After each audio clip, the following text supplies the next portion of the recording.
On poursuit toujours dans un monde d'entrepreneurs sur We Do Biz, ici depuis le salon des services à la personne en partenariat avec la FESP.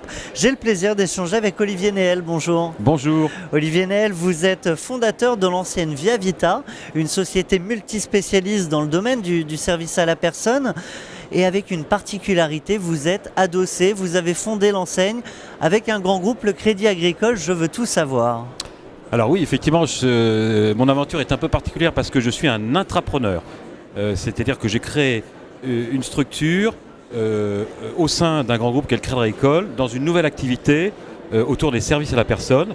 Et une aventure qui a été passionnante, difficile parce que, comme on peut l'imaginer, créer une nouvelle activité, être une start-up dans un immense groupe comme le Crédit Agricole, avec effectivement une organisation assez complexe, c'est pas une chose facile, mais ça l'a fait. 8 ans après, on existe toujours. On peut donner quelques chiffres ? Oui.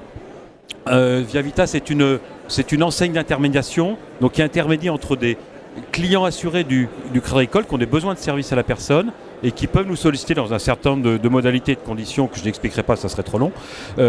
Voilà, donc c'est 350 000 heures de prestations par an qui vont être prestées. C'est 35 collaborateurs. C'est un peu plus de 10 millions d'euros de chiffre d'affaires. Et ces chiffres, on ne les a pas obtenus, ça n'a pas été une ligne droite. Hein. Il a fallu effectivement s'ajuster en fonction des contraintes, des difficultés qu'a pu rencontrer le Crédit Agricole, qu'on a pu rencontrer nous, parce qu'effectivement on avait un certain nombre d'idées au démarrage qui ne sont pas concrétisées. Il a fallu qu'on s'ajuste en permanence. Oui, vous l'avez dit, une start-up dans le grand groupe, ça reste une entreprise avec des problématiques de start-up. Ça reste une vraie aventure.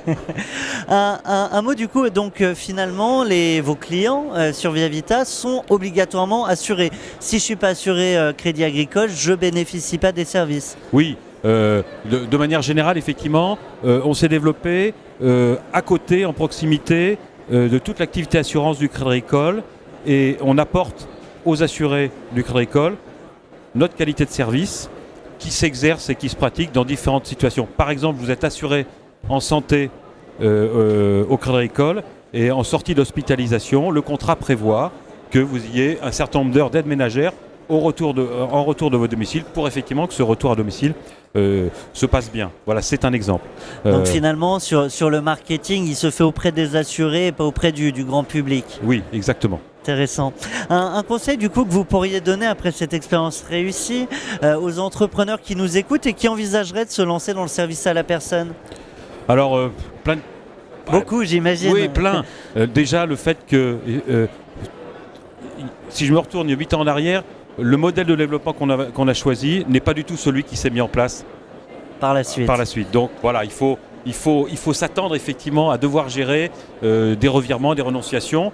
Mais voilà, c'est la première chose. La deuxième chose, c'est qu'effectivement, on est dans le domaine des services à la personne sur un champ de potentiel extrêmement large qui était il y a 10 ans extrêmement large et qui le reste aujourd'hui, avec quelque chose qui est en train d'apparaître et moi qui me frappe au salon, qui continue à me frapper au salon, c'est que les nouvelles technologies et les robots et des choses comme ça qui commencent à arriver, qui pouvaient être de la science-fiction il y a quelques temps, qui aujourd'hui sont plus de la science-fiction, qui à mon avis sont un futur assez proche. Et ce qui me frappe également dans ce salon, c'est au-delà du monde, il y a beaucoup de jeunes, et je trouve ça extrêmement intéressant de voir des jeunes qui sont attirés maintenant par ce secteur, qu'on pouvait trouver comme ringard il y a quelques temps, et je pense que les nouvelles technologies sont un canal d'alimentation de ce secteur avec une jeunesse et une envie, un dynamisme qui peut-être n'existait pas il y a quelque temps. Et du coup, avec un secteur aussi qui se structure, notamment avec la FESP, oui. J'imagine que ça aide. Oui, je suis à la FESP depuis très longtemps. Et effectivement, c'est un creuset intéressant pour accompagner les créateurs d'entreprises dans leur démarche et leur apporter un certain nombre de services et de recommandations, d'une part, et puis de côtoyer des entrepreneurs qui ont déjà un peu de bouteille, qui ont déjà pris des coups et qui sont toujours là. Et c'est toujours extrêmement réconfortant pour des nouveaux qui se lancent dans cette aventure de pouvoir avoir ce contact. Effectivement, Olivier Néel, vous êtes toujours là et vous étiez là sur We Do Biz depuis le salon des services à la personne en partenariat avec la FESP. Un grand merci à vous. Je vous remercie.